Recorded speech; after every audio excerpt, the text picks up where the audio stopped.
Hey everybody, it's Jason Blaha here. You guys know what time it is. Time to talk about current events in the online fitness community. And for those of you who don't like these form of videos, you saw the title of the video when you clicked on it. But for those of you who like these videos, please remember to click like down below to offset those three guys running that dislike bot on my videos every day. And someone sent me a video that V-Shred did, aka Vince, aka V-Shrunk. And it was explaining the worst 5 pull-up mistakes. Now, ironically, he's taking my advice because one of his corrections is something I've mentioned at least 6 or 7 times in videos that he does wrong, and all of a sudden it became one of his tips, and it's the correct way to perform a pull-up.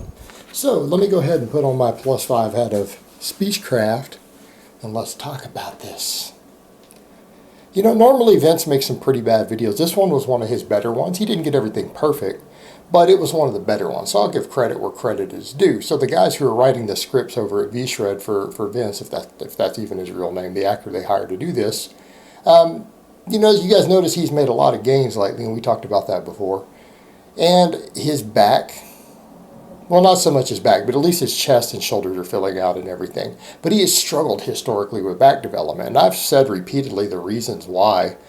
He has no legs and no back. He's all show muscles. And it's because he doesn't train heavy, doesn't train correctly, does partials on everything. A lot of fluff work, and that's fine. You can build pretty big arms and shoulders doing that. But you're not going to build the big muscles in your body. So he's making a lot of gains lately, and it's very obvious what's going on. We discussed that before. But we come over to the pull-ups, and he says there are 5 mistakes that he sees people making, and the first one is that, well, not doing pull-ups.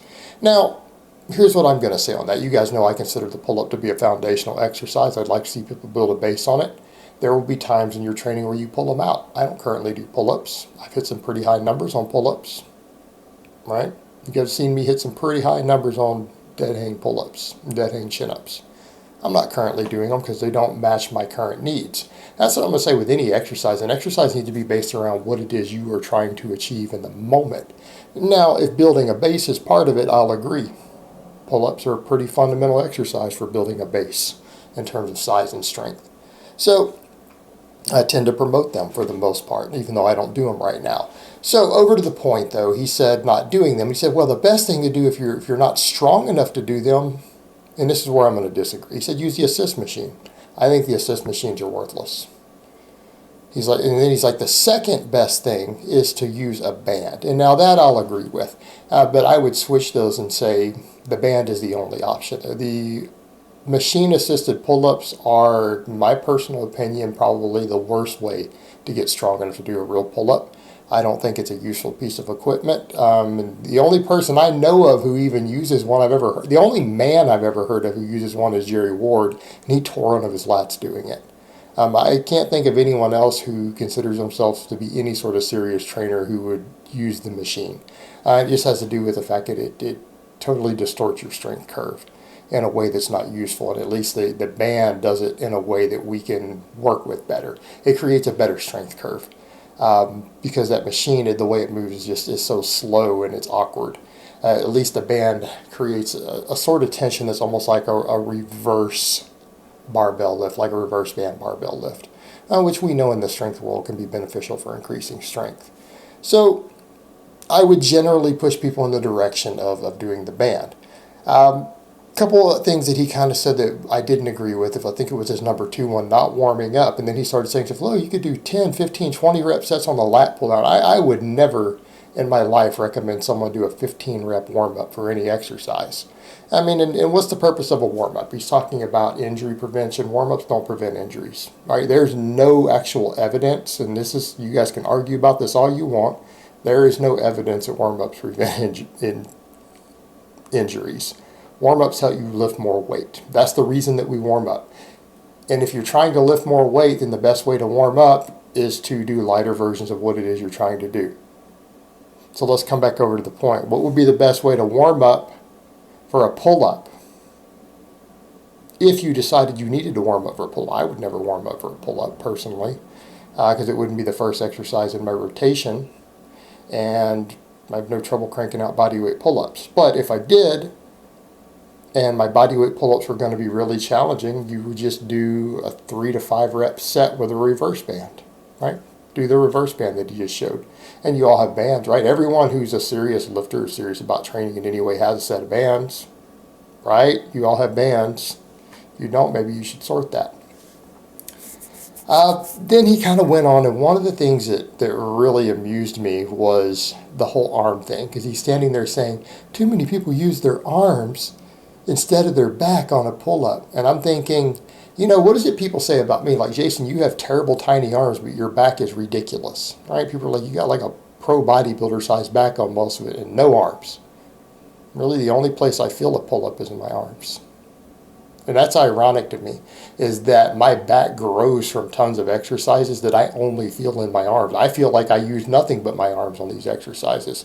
And I'm looking at it going, you can't remove the arms or the lats. It's impossible for the biceps or the lats to not be a primary mover in a pull-up.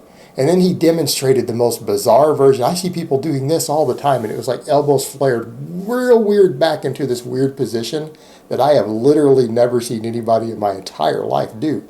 And it's like, okay, I have no idea where he got that from. That one just kind of came out of left field. Never heard of that, never seen that in 20 plus years. But maybe he has. Maybe they do it out in California or something. Who knows? But yeah, I will say that if you're doing what he demonstrated to where you have this extreme elbow flare, you don't ever flare your elbows way back here on anything ever for any reason, right? The way that he did it. So I guess if that's what he's saying, I would agree. But what I thought was really the funny one, and this is what prompted me to really make the video, he said use full range of motion. Now I'm laughing because he still didn't use full range of motion in this video. But he came over and said it's so important with any sort of back exercise you get that stretch at the bottom, right? So he's telling people to make sure that you get the full stretch at the bottom, the range of motion, and that's the most important part. I will agree that is the most important part of a pull-up. And while I generally promote full range of motion, I would say on a pull-up, if you were only going to do half of the exercise, the bottom half is the most important. Now, some people might say, but Jason, the top half seems to be harder for me. Well, not for your lats, it's not. For the bottom half is where more of your lat work is done. As far as building your actual lats, the bottom is really important. However, the top is going to matter more for other support musculature. Mid-traps, rear delts. I'm not saying they don't get worked on all the others, and I'm not saying lats don't get worked at the top, but if we wanted to discuss, you know, proportionality, a lot of your lat involvement is to stretch at the bottom. Like if your scapula do not come apart on any exercise that you're calling a lat exercise, you really are not doing it through an effective range of motion. You're really not.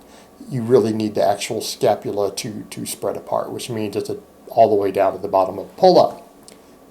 He has historically not done that, and that's what I thought was really funny, is that like I've really ragged on Vince in the past for doing half reps just in the middle. Like he's done weighted pull-ups and demonstrated them over and over in his old intros to where he's like not even coming within 6 inches of the bottom.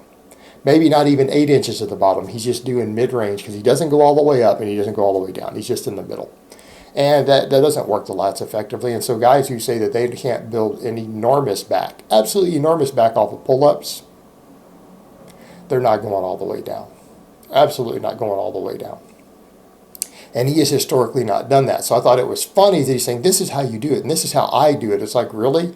You started doing it today like that, but for over a year on your channel, you were doing it the other way. Now, I'm one of the people who is fair with people. If someone is doing something wrong and they change to doing it correctly, because we all make mistakes, that's good, because now they're promoting the correct information. I don't think that's a bad thing. But Vince, let's not pretend that you haven't been given a lot of flack and criticism by everybody for these half rep pull-ups in the past. And that's why your back is small. So that's a big part of it. But the funny part is that even though he said you still need to do the full range of motion, he didn't go all the way up. And I will say that not everybody can touch their chest on a pull-up. And it's not a strength issue. Sometimes it is a mobility issue. So even I'm not saying that you have to go chest to bar.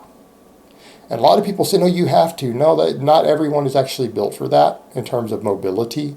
And I'm going to say that if a person can do 10 to 12 reps that comes up 4 inches short from touching the bar, it's not a strength issue, because they're not going to get 10 to 12 reps from a dead hang and stop 4 inches short, because that's basically their mobility.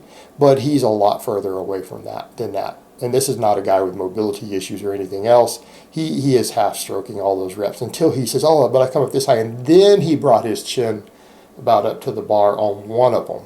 But all the other reps that he demonstrated, it was like basically his nose to the bar.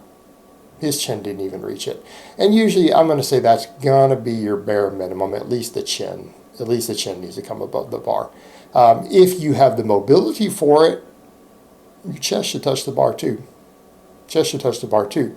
But you've got to make that determination of, is it because of a strength issue or is it a mobility issue for you? And that does matter there, because it might just be your ego.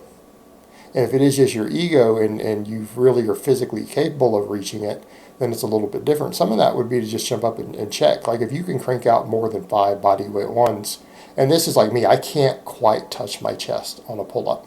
And you guys have seen me do pull-ups with 90 and 100 pounds from a dead hang. And I've tested it because I've gotten up to the bar and pulled myself up to where basically my range of motion is. And I'm like right here. It comes close, but I'm about 1.5 inches away, maybe 2 inches from the bar usually when I'm at my top. Now on camera it looks like I'm touching though, but I'm actually not. And it has to do with my mobility. Now I've got up there and just held it, and I can stay there a few seconds in that position, trying to pull a little further, but it's a bit of a mobility issue for me personally.